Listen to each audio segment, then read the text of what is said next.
നമസ്തേ. സനാതന ധർമ്മമാർഗത്തിലെ ഹിന്ദു ധർമ്മമാർഗത്തിലെ എല്ലാവർക്കും പ്രണാമം. ഞാൻ കുടവട്ടൂർ വാമനൻ നമ്പൂതിരി, കൊട്ടാരക്കര. എല്ലാ ബുധനാഴ്ചയും നടത്തി വരാറുള്ള സനാതനധർമ്മ ആചാര ചിന്തകൾ, അതിൻ്റെ 144 ഭാഗത്തിലേക്ക് ഏവർക്കും സ്വാഗതം. തൈത്തിരീയോപനിഷത്തിലെ ശിക്ഷാവല്ലിയിലെ 8ാം അനുവാകം വരെയാണ് നമ്മൾ കഴിഞ്ഞ ദിവസം പറഞ്ഞത്. ഇനി 9ാം അനുവാകമാണ്. അപ്പോൾ അതിൽ പറയുന്ന പ്രധാനപ്പെട്ട അതിലെ 9ാം അനുവാകത്തിലെ 1ാം മന്ത്രത്തിൽ പറയുന്ന ഒരു വിഷയം, ശാസ്ത്രാനുസരണം ഉത്തമമാണെന്ന് ബോധ്യമുള്ളവ മാത്രം ചെയ്യുകയും ചിന്തിക്കുകയും പ്രവർത്തിക്കുകയും ചെയ്യുക എന്നതാണ്. വളരെ പ്രാധാന്യമർഹിക്കുന്ന ഒരു ചിന്തയാണ്. എന്താണ് നമ്മൾ പറയേണ്ടത്? നാം എന്താണ് ചിന്തിക്കേണ്ടത്? നാം എന്താണ് പ്രവർത്തിക്കേണ്ടത്?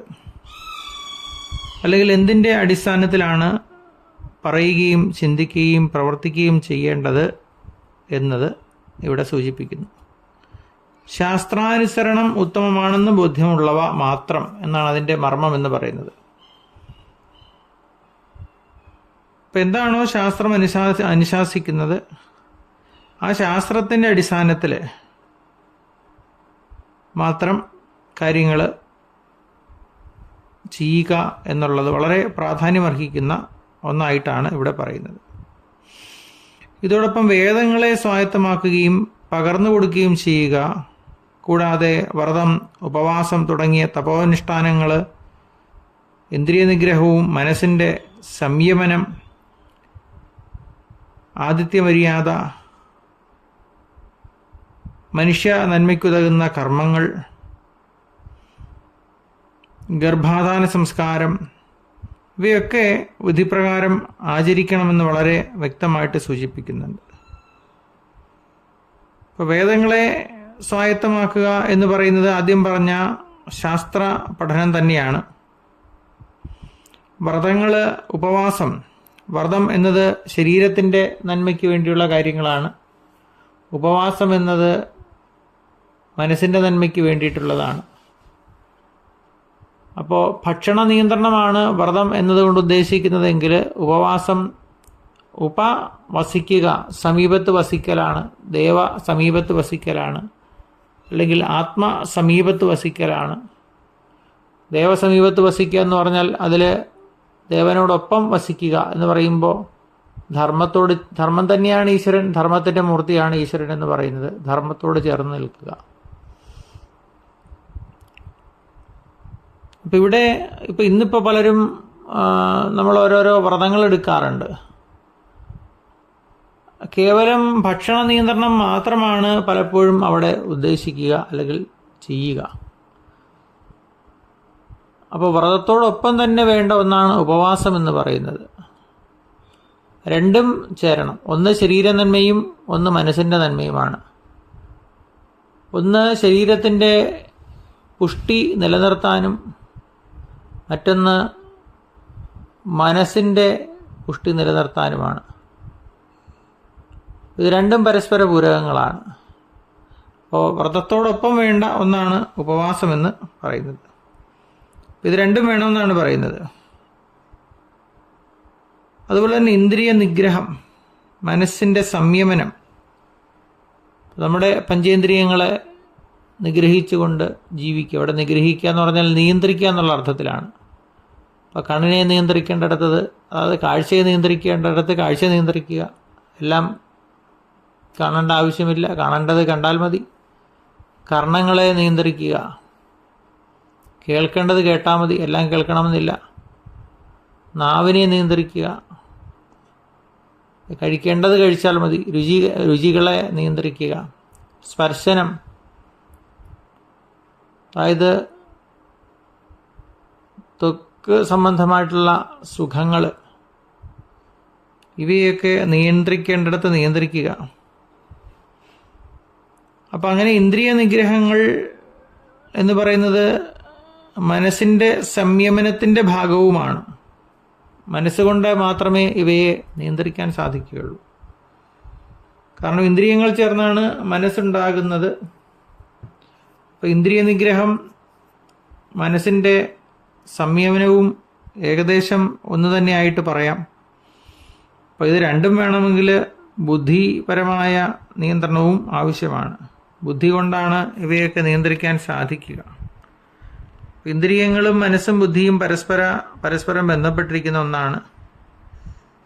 ഓരോന്നും വേണ്ട ധർമ്മങ്ങൾ നിറവേറ്റുമ്പോഴാണ് എല്ലാത്തിനും നിയന്ത്രണങ്ങൾ സംഭവിക്കുന്നത്. അപ്പം അത് ആവശ്യമാണെന്ന് പറയുന്നു. അതുപോലെ യജ്ഞങ്ങൾ ചെയ്യൽ നിലനിർത്തണമെന്ന് പറയുന്നു. ആതിഥ്യ മര്യാദ, അതിഥിയെ, അതായത് തിഥി നോക്കാതെ വരുന്നവരാണ് അതിഥികളെന്ന് പറയുന്നത്. അവരോട് ആദരപൂർവം പെരുമാറുക. ഇത് ഭാരതത്തിൻ്റെ ഒരു സംസ്കാരം തന്നെയാണ്. അതിഥികളെ ഈശ്വരനായിട്ട് പൂജിക്കുക. അങ്ങനെ അതിഥി ദേവോ ഭവ എന്ന് പറഞ്ഞ് വന്ന വിദേശികളെ മുഴുവൻ നമ്മൾ സ്വീകരിച്ചു. അതിൻ്റെ ദുരന്തഫലങ്ങളും നമ്മൾ അനുഭവിച്ചു.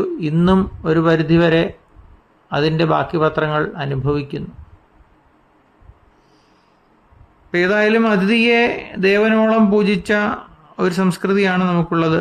അതൊക്കെ ഈ വൈദിക ചിന്തയിൽ, ഉപനിഷത്ത് ചിന്തയിൽ നിന്ന് ഉടലെടുത്തതാണ് എന്നാണ് പറഞ്ഞു വന്നത്. അതുപോലെ തന്നെ മനുഷ്യനെ സംസ്കരിക്കാൻ ഉതകുന്ന ഗർഭാധാനാദി സംസ്കാരങ്ങൾ, അതായത് വിവാഹം എന്ന് പറയുന്നത് സത്സന്തതിക്കുള്ള മാർഗമായിട്ടാണ് കണ്ടത്. കാമത്തിൻ്റെ സന്തതികളായിരുന്നില്ല പൗരാണിക ഭാരതത്തിൽ ജനിച്ചിരുന്നത്. അവിടെ പരമ്പര നിലനിർത്താൻ ആവശ്യമായ സന്തതി പരമ്പരകളെ പ്രാർത്ഥനയോടുകൂടി, ഉപവാസത്തോടുകൂടി, വ്രതങ്ങളോടുകൂടി, അല്ലെങ്കിൽ ഇവയൊക്കെ അനുഷ്ഠിച്ചുകൊണ്ട് സത്സന്തതി ഉണ്ടാകാൻ പ്രാർത്ഥിച്ച് മുഹൂർത്ത സമയത്താണ് ഗർഭാധാനം ചെയ്തിരുന്നത്. അത്തരത്തിൽ സന്തതികളെ സൃഷ്ടിക്കുമ്പോൾ ഇന്നത്തെ പോലെ സന്തതികൾ ഉണ്ടാവുകയായിരുന്നില്ല. അന്ന് സന്തതികളെ ഉണ്ടാക്കുകയായിരുന്നു. കേവലം കാമത്തിൻ്റെ പൂർത്തീകരണത്തിൻ്റെ ഭാഗമായി സന്തതി ഉണ്ടാകുക എന്നുള്ള ചിന്തയായിരുന്നില്ല.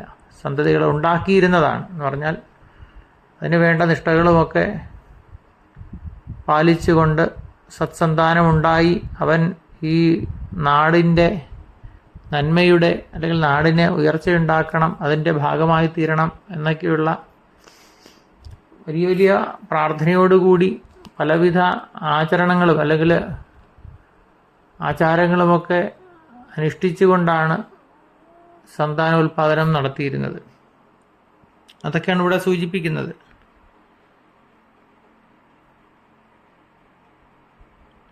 എന്നിട്ട് പറയുന്നു, ഇവയിലെല്ലാം മഹത്തരമായ സത്യമാചരിക്കണം. സത്യത്തിന് വളരെയധികം പ്രാധാന്യം കൊടുക്കണമെന്ന് ഉപനിഷത്ത് അടിവരയിട്ട് പറയുന്നു. നമുക്കറിയാം, നമ്മുടെ ഭാരതത്തിൻ്റെ ആപ്തവാക്യം തന്നെ സത്യമേവ ജയതേ എന്നാണ്. സത്യം മാത്രമേ ജയിക്കുകയുള്ളൂ. സത്യം ജയിക്കേണ്ടതാണ്. അത് മാത്രമേ പറയാവൂ എന്ന് ഉപനിഷത്ത് പറയുന്നു.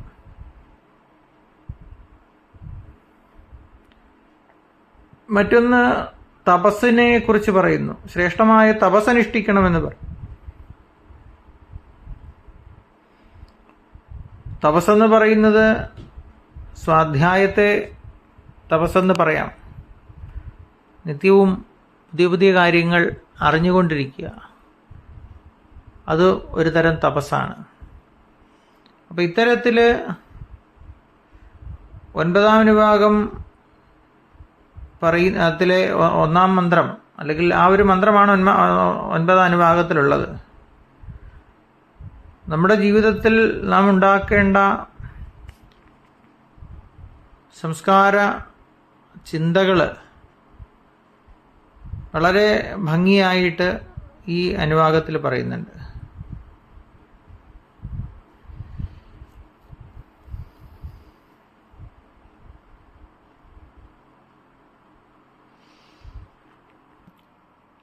10ാം അനുഭാഗത്തിൽ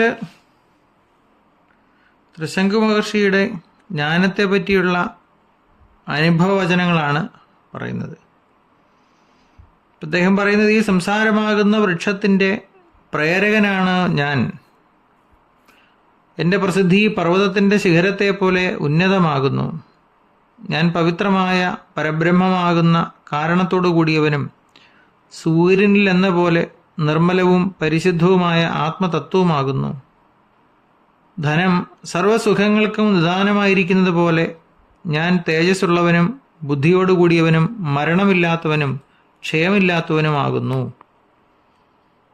ഇതാണ് അദ്ദേഹം പറയുന്ന അനുഭവങ്ങൾ. ഇപ്പം മുമുക്ഷുക്കളായിട്ടുള്ള അല്ലെങ്കിൽ മോക്ഷം ആഗ്രഹിക്കുന്ന ആളുകൾ ഏതു തലത്തിൽ ചിന്തിക്കണം എന്ന് ഈ മഹർഷിയുടെ അനുഭവ വചനങ്ങൾ വ്യക്തമാക്കുന്നു. ഇവിടെ 9ാം അനുഭാഗത്തിൽ ഭൗതികമായ ജീവിത കാലഘട്ടത്തിൽ എങ്ങനെയാണ് ജീവിക്കേണ്ടത് എന്ന്, കാരണം മോക്ഷാർത്ഥത്തിന് വേണ്ടി ജീവിതകാലം എങ്ങനെ ജീവിക്കണം എന്ന്, അല്ലെങ്കിൽ ഏതെല്ലാം വഴികളിലൂടെ ജീവിതത്തെ കൊണ്ടുപോകണം എന്ന് 9ാം അനുഭാഗം പറയുമ്പോൾ, 10ാം അനുഭാഗത്തിൽ പറയുന്നത് മോക്ഷം സിദ്ധിക്കാൻ ഏത് മാനസികാവസ്ഥ കൈക്കൊള്ളണം എന്നാണ്. ജീവിതത്തെ ധർമ്മത്തിൻ്റെ അടിസ്ഥാനത്തിൽ, തപസ്സിൻ്റെ അടിസ്ഥാനത്തിൽ, ഇന്ദ്രിയനിഗ്രഹത്തിൻ്റെ അടിസ്ഥാനത്തിൽ, സ്വാധ്യായത്തിൻ്റെ അടിസ്ഥാനത്തിൽ ഒക്കെ ജീവിക്കണം എന്ന് പറയുമ്പോൾ ആത്യന്തികമായി നമുക്ക് ലഭിക്കേണ്ട മോക്ഷത്തിന് എന്ത് വേണം? ഈ ജീവിതത്തിലും നമ്മുടെ മാനസികാവസ്ഥ എങ്ങനെയായിരിക്കണം, അല്ലെങ്കിൽ എങ്ങനെയുള്ള മാനസികാവസ്ഥയിലൂടെ കടന്നുപോയാൽ മോക്ഷം ലഭിക്കും എന്നും 10ാം അനുഭാഗത്തിൽ ത്രിശങ്കു മഹർഷിയുടെ അനുഭവവചനത്തിൽ നിന്നും മനസ്സിലാക്കി തരുന്നു. അപ്പോൾ ഒരേ സമയം ഭൗതികവും ആധ്യാത്മികവുമായ ചിന്തകളെ കോർത്തിണക്കിക്കൊണ്ട് ജീവിതത്തെ എപ്രകാരം സാർത്ഥകമാക്കാം എന്ന് ഈ 2 അനുഭാഗങ്ങളിലൂടെ നമുക്ക് നമ്മുടെ ഋഷിവര്യന്മാർ വ്യക്തമാക്കി തരുന്നു. സത്യത്തിൻ്റെയും ധർമ്മത്തിൻ്റെയും മാർഗത്തിൽ ജീവിച്ച് ഞാൻ ആരാണെന്നുള്ള ബോധത്തിൽ, പരബ്രഹ്മമാണെന്നുള്ള ബോധത്തിൽ ജീവിക്കുമ്പോൾ നമ്മുടെ ജന്മം സാർത്ഥകമാകുന്നു, അല്ലെങ്കിൽ മോക്ഷത്തിന് കാരണമാകുന്നു എന്ന് ഈ 2 അനുഭാഗങ്ങൾ അടിവരയിട്ട് സൂചിപ്പിക്കുന്നു. അപ്പോൾ ഭാരതീയ സംസ്കാരം കേവലം ഭൗതികമായ വാദം മാത്രമല്ല, കേവലം ആത്മീയവാദം മാത്രമല്ല, രണ്ടിനെയും പരസ്പര പൂരകങ്ങളാക്കിക്കൊണ്ടുള്ള, സമഞ്ജസമായി ആക്കിക്കൊണ്ടുള്ള, അല്ലെങ്കിൽ സമരസപ്പെടുത്തിക്കൊണ്ടുള്ള ചിന്തയായിരുന്നു പൗരാണിക ഭാരതത്തിൽ ഉണ്ടായിരുന്നത്. ലൗകികതയെ നിരസിക്കുന്ന സംസ്കാരമായിരുന്നില്ല ഭാരതത്തിലുണ്ടായിരുന്നത്. അതുപോലെ ആധ്യാത്മികത മാത്രമായിരുന്നില്ല ഇവിടെ ഉണ്ടായിരുന്നത്. ഭൗതിക അല്ലെങ്കിൽ ലൗകിക ജീവിതത്തിനും ആധ്യാത്മിക ജീവിതത്തിനും വേണ്ട മാർഗങ്ങൾ രണ്ടിനെയും ഒരുമിച്ച് കൊണ്ടുപോയി മോക്ഷമെന്ന ലക്ഷ്യത്തിൽ എത്തിക്കാൻ, അത് ഏതൊക്കെ മാർഗത്തിൽ പോയാൽ മോക്ഷത്തിലെത്താം, എന്നാൽ ലൗകിക ജീവിതവും ആധ്യാത്മിക ജീവിതവും കൂടി നയിച്ചുകൊണ്ട് മോക്ഷത്തെ എങ്ങനെ പ്രാപിക്കാം എന്ന് ഈ ഉപനിഷത്ത് നമുക്ക് വ്യക്തമായി പറഞ്ഞു തരുന്നു. ചുരുക്കത്തിൽ ഭാരതീയ സംസ്കാരത്തിൽ ജീവിക്കുമ്പോൾ നമ്മുടെ ഭൗതികമായ ചിന്ത എങ്ങനെയായിരിക്കണം, ആധ്യാത്മികമായ ചിന്ത എന്തായിരിക്കണം, അങ്ങനെ രണ്ടിനെയും കൂടി സമരസപ്പെടുത്തിക്കൊണ്ട് രണ്ടിൻ്റെയും നിയമങ്ങൾ പറഞ്ഞുകൊണ്ട് അല്ലെങ്കിൽ അവയൊക്കെ എങ്ങനെയാണ് ആചരിക്കേണ്ടത്, എങ്ങനെ ആചരിച്ചാൽ ജീവിതം സാർത്ഥകമാക്കാമെന്ന് വളരെ വ്യക്തമായി ഉപനിഷത്തുകൾ പറഞ്ഞു തരുന്നു എന്നുള്ളതിന് 9-ാം അനുഭാഗവും 10-ാം അനുഭാഗവും സാക്ഷ്യങ്ങളാണ്. ഇത് മറ്റു പല ഉപനിഷത്തിലും ഇതുമായി ബന്ധപ്പെട്ട ചിന്തകൾ കൊണ്ടുവരുന്നുണ്ട്. എങ്കിലും ഈ ചിന്തകളെല്ലാം ഉപനിഷത്ത് കാലത്ത് ഉണ്ടായിരുന്നു എന്ന് മനസ്സിലാക്കാൻ പോകുന്ന ഒന്നാണ് ഈ 9-ഉം 10-ഉം അനുഭാഗങ്ങളിലൂടെ നമുക്ക്, അല്ലെങ്കിൽ ഈ ഉപനിഷത്തിലെ ഈ 9-ഉം 10-ഉം അനുഭാഗങ്ങൾ നമുക്ക് കാണിച്ചു തരുന്നത് എന്ന് സൂചിപ്പിച്ചുകൊണ്ട് ഇന്നത്തെ പ്രഭാഷണം അവസാനിപ്പിക്കുകയാണ്. എൻ്റെ ഫോൺ നമ്പർ 94 47 30 62 73. നമസ്തേ.